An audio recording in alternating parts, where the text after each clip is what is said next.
Ominous loud sounds of banging are heard downstairs. Family pictures of Theo with his wife Susanna and his daughter Ella are displayed. A shadow of a man moves on the wall by the stairs. Ella wakes up after she hears a noise and calls out with no response. She dashes to the door and closes it before returning to the bed. She then finds a man next to her. The man warns her not to speak and tells her that if she does, she will be cursed. He then grabs her by the throat. She wakes up only to look around at the empty room and is suddenly faced with the man. He strangles her, holding her up in the air by the neck. It's about your fucking daddy! Theo suddenly wakes up from the nightmare. He goes into his daughter's bedroom and sees her sleeping peacefully. He then goes to the bathroom and takes some pills, cursing. Goddamn nightmares. Theo is sitting by the pool, listening to a man talking about meditation to help with his sleep. Susanna comes out of the pool and asks him to pick up Ella. Theo agrees wholeheartedly. She goes inside, laughing about something on her phone. Later, Theo shows up at the Susanna sets, and security mistakes him for her father based on his appearance. He corrects him. On the call sheet, and it's a closed set. I'm her husband. It's a closed set. While standing there, he could hear Susanna filming very intimate scenes. The security notifies her of his arrival, and he meets her as she goes out. She apologizes for the scene she was shooting being too graphic. As they head into the car, she keeps complaining about the scene. In their car, parked on top of a hill, they get intimate. After, Theo suggests going away on a trip, and she agrees. A booking is confirmed for a trip to a house located in Wales.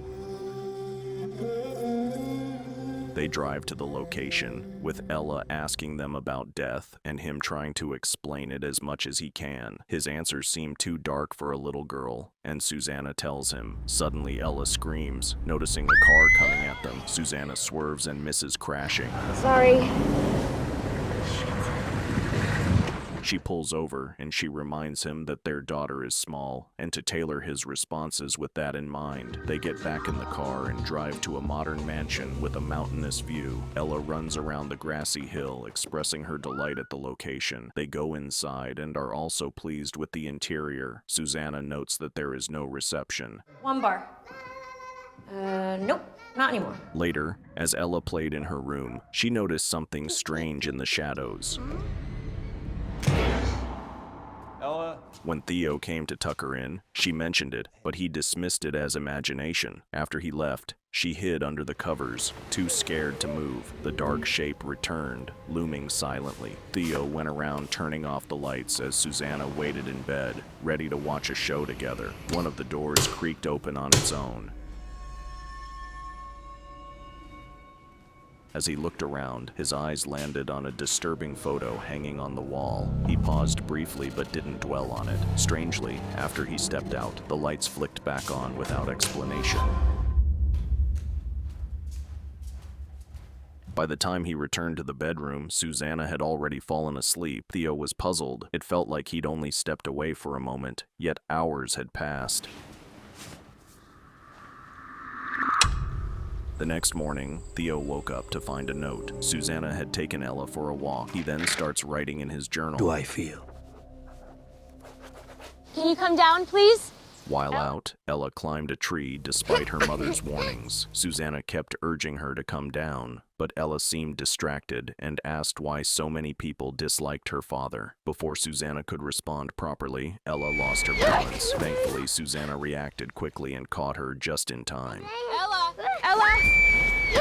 Later, Susanna opened up to her daughter. She explained that Theo's previous wife, Caroline, had died in the bathtub after accidentally overdosing on her medication. Although the incident was ruled accidental, Theo's status as a wealthy banker drew unwanted attention. There was nothing he could do. It was an accident. Feeling restless, Theo drove to a small store nearby. The man behind the counter asked Theo if anything unusual had happened in the house and whether they had encountered someone named Stettler. Confused, Theo had no idea what the man was referring to. You meet Stettler? No. Found it on the internet. Before Theo left, the shopkeeper handed him a ruler and advised him to measure the angles inside the house. As Theo walked back to his car, a woman nearby mentioned something even more unsettling. She said Stettler had already been there. You never saw Stettler? No. Well, he saw you. Theo felt like the world around him was slowly unraveling. When he got home, he sensed immediately that Ella had learned about Caroline. Sorry that happened to you, Papa. It bothered him. He and Susanna had agreed to talk to their daughter about it when she was a bit older, but Susanna explained that waiting wasn't an option anymore. And she wouldn't let it go. You know how she is. She gave me that look where she doesn't blink. It's creepy. Later that night, while Susanna was soaking in the bath, Theo's insecurities crept in. He took her phone and unlocked it with ease. He already knew the passcode. He went through her messages, searching for anything that might confirm his doubts, but found nothing unusual. Still not convinced, he checked her tablet and then her laptop. Again, there was nothing to be suspicious of. Despite this realization, Theo's sleep was disturbed once more. Another nightmare jolted him awake. He opened his journal to write, only to find a new note inside, one he hadn't written. It told him to leave immediately.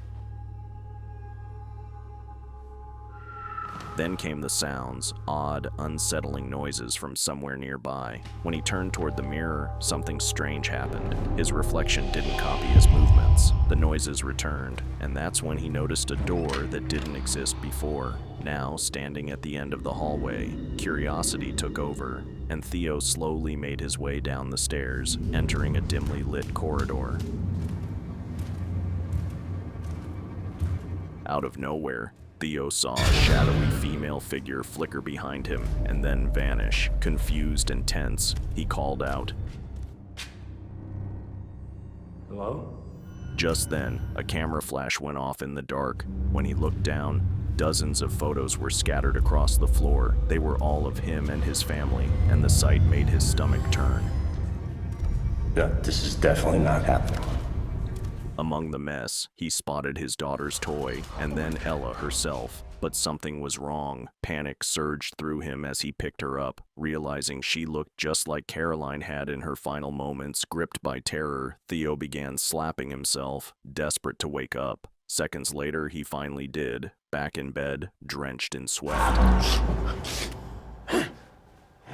Still shaken, he shared the dream with Susanna. She assured him he hadn't moved from bed all night. Wanting to know how she truly felt about the house, Theo asked if she liked being there. Susanna said no. Neither did he. They agreed to leave as soon as possible. Do you like it here? No. Do you? I hate it.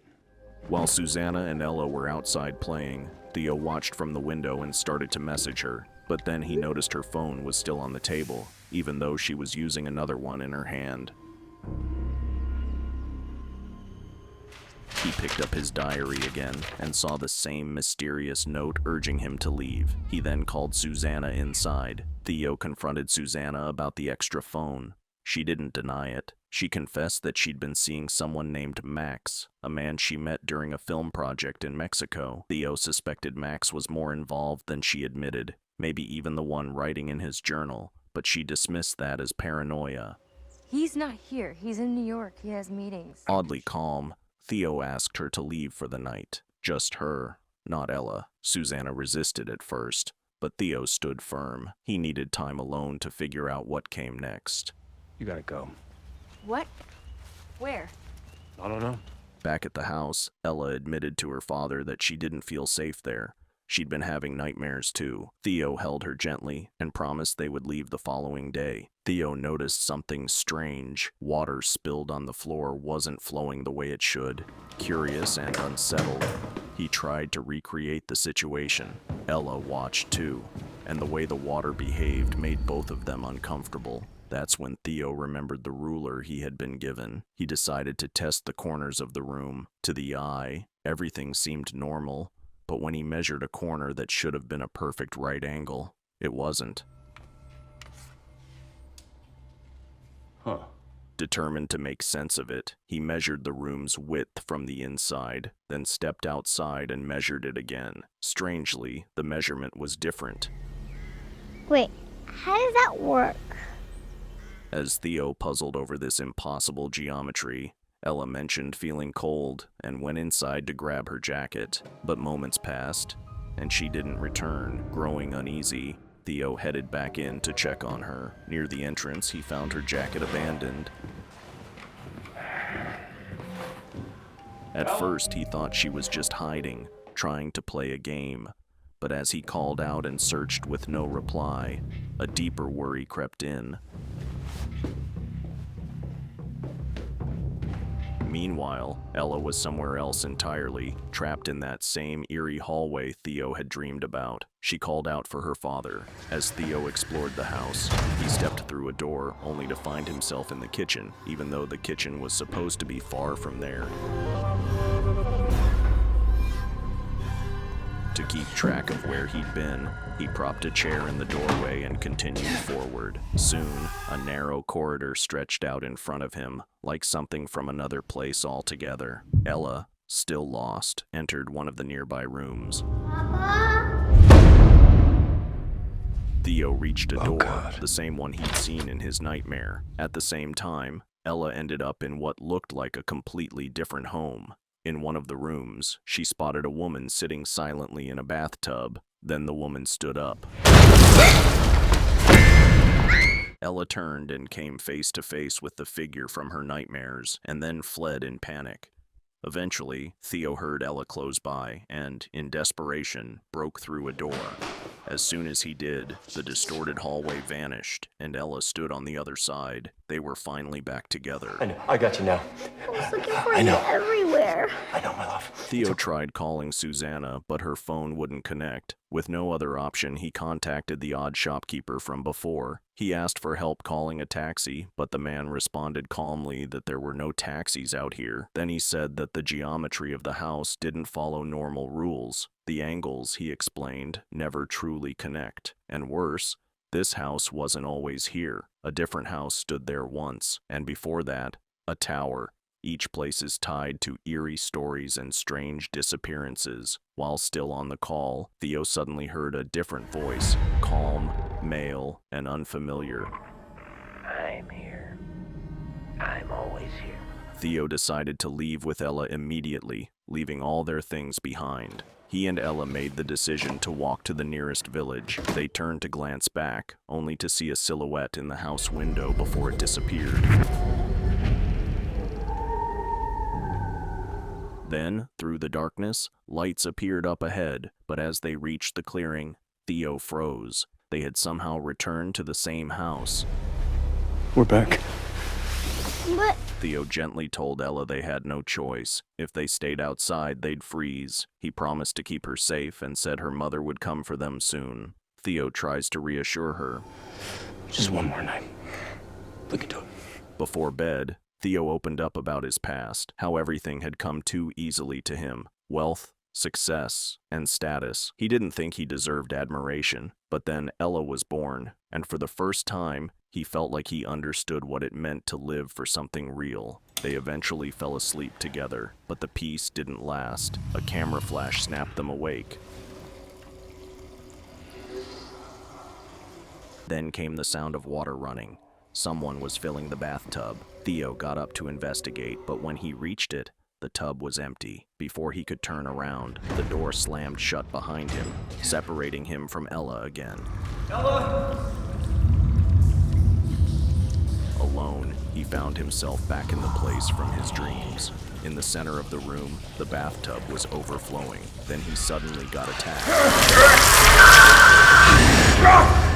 He tried to run, but the staircase before him stretched endlessly upward, refusing to let him escape. He pushed forward and eventually reached the second floor. He then sees his past self and writes the warning in his journal.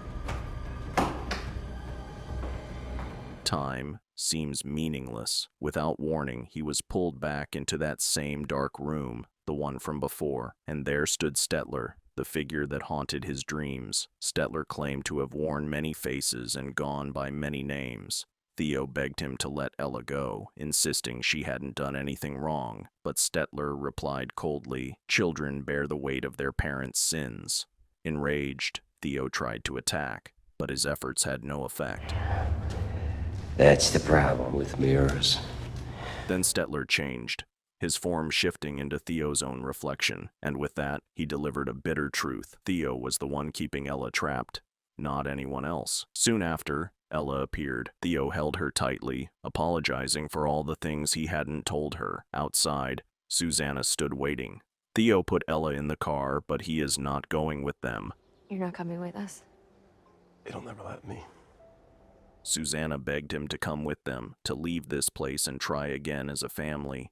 But for the first time, Theo finally told her the truth. Caroline hadn't simply died, he had let it happen. As Susanna and Ella walked away, Theo stayed behind. Through the window, he watched them disappear into the distance. Did this story spook you out? Let us know in the comments below. For more horror movie recaps, subscribe to our channel and we will see you in the next one. Fear awaits you.